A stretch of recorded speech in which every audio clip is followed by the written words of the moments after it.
suis en compagnie d'Alain Coste. Bonjour. Bonjour.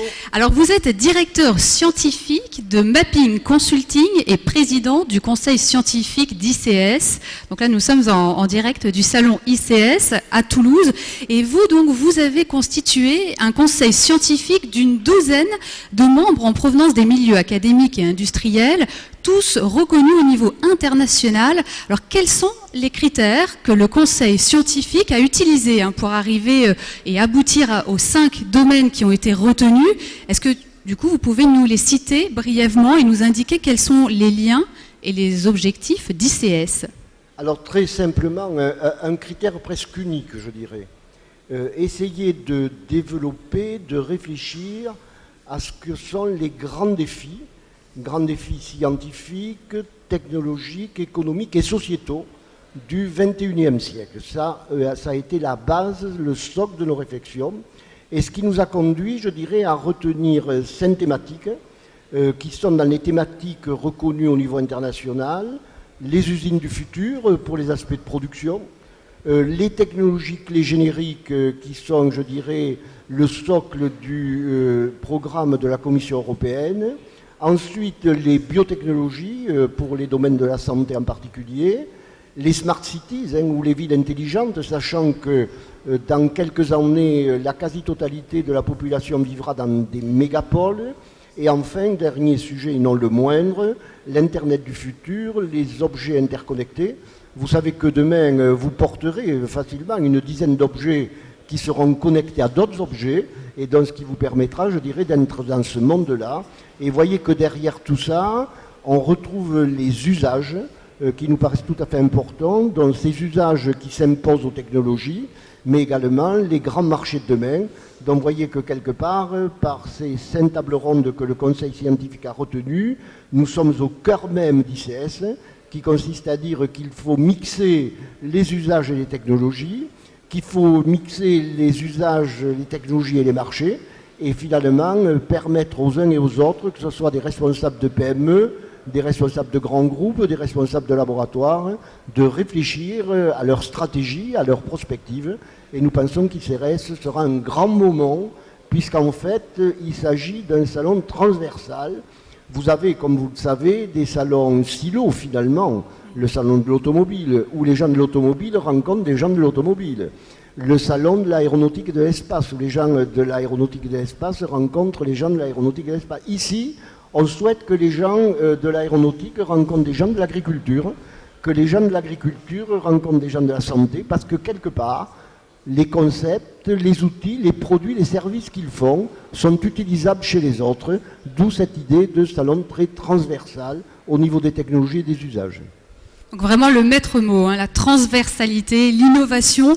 Et donc cette année, cela a beau être la première édition d'ICS, c'est vrai que la lecture du programme montre que vous êtes parvenu à faire intervenir les meilleurs experts mondiaux des domaines concernés. Alors est-ce que vous pouvez nous dire quels sont les principaux ingrédients d'un tel résultat qui permet à ICS d'être pour ces 3 journées, aujourd'hui, demain et après-demain, le lieu où il faut être présent pour mieux comprendre où sont les grandes découvertes et les marchés porteurs de demain? Alors les grands experts mondiaux dont vous êtes en train de parler, dont nous parlons, sont des gens qui sont demandés de partout. C'est-à-dire qu'en fait, ils ont le choix. Et très souvent, les gens sont persuadés que parce qu'on va leur payer un billet d'avion en première, ils vont venir. C'est pas vrai. Les experts internationaux se connaissent et s'estiment mutuellement. Ce qui veut dire que dans le cadre du conseil scientifique, nous avons nommé des modérateurs qui sont eux-mêmes des grands experts internationaux de leur domaine et qui ont fait venir, pour faire court, leurs petits camarades, puisqu'en fait ils se connaissent. Ils savent que si on les appelle, ils vont se retrouver dans une manifestation internationale de haut niveau. Donc quelque part, pour répondre à votre question, c'est véritablement les relations qu'ils ont entre eux et qui fait qu'à Toulouse, comme vous le savez, nous avons de grands experts internationaux.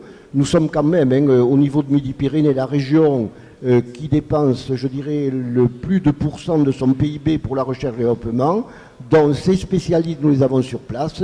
Ils ont fait venir leurs petits camarades, et donc à partir de là, on peut dire que sur chacun des 5 thèmes que nous avons choisis, nous avons les meilleurs experts, et pas uniquement les meilleurs experts technologiques, mais également les experts, je dirais, sociologiques, des sociologues, des urbanistes, toujours dans cette idée de transversalité.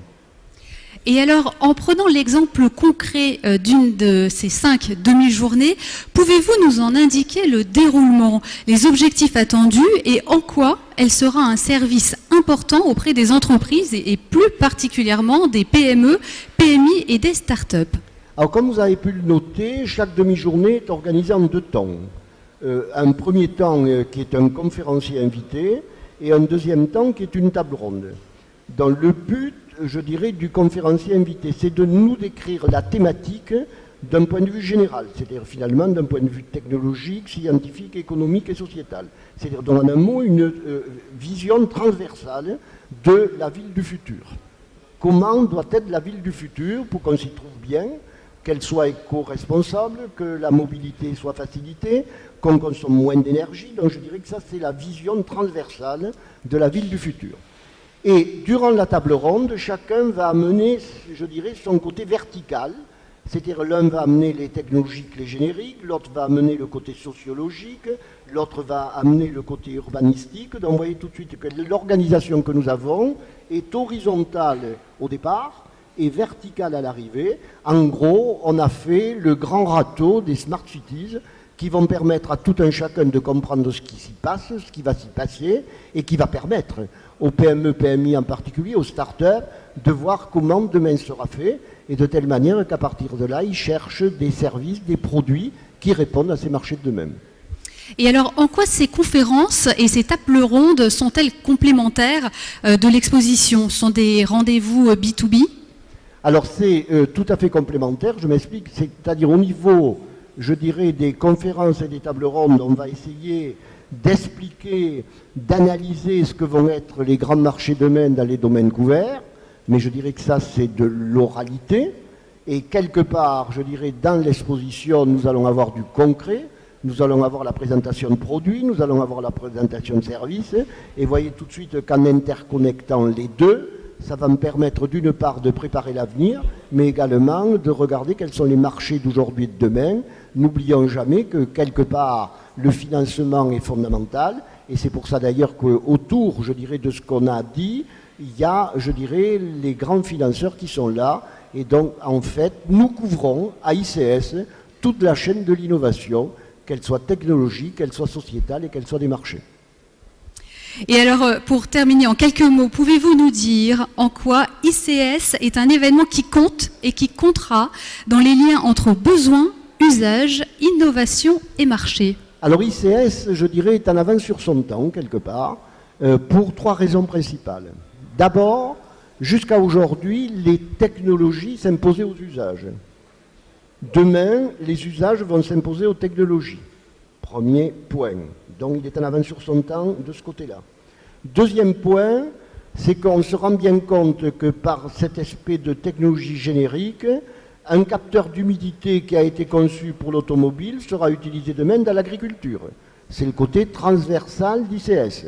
Et enfin, le dernier, en revenant sur ce que l'on disait précédemment, la chaîne globale de l'innovation, vous avez ici, en vous promenant dans ce salon, des startups, vous avez également des PME, PMI, vous avez des laboratoires de recherche, et en fait, vous rentrez dans un nouveau monde, qui est le monde de l'innovation ouverte, où même un grand groupe ne pourra plus faire tout en interne, mais sera amené à coopérer, à avoir des partenariats avec les autres. C'est l'objectif d'ICS.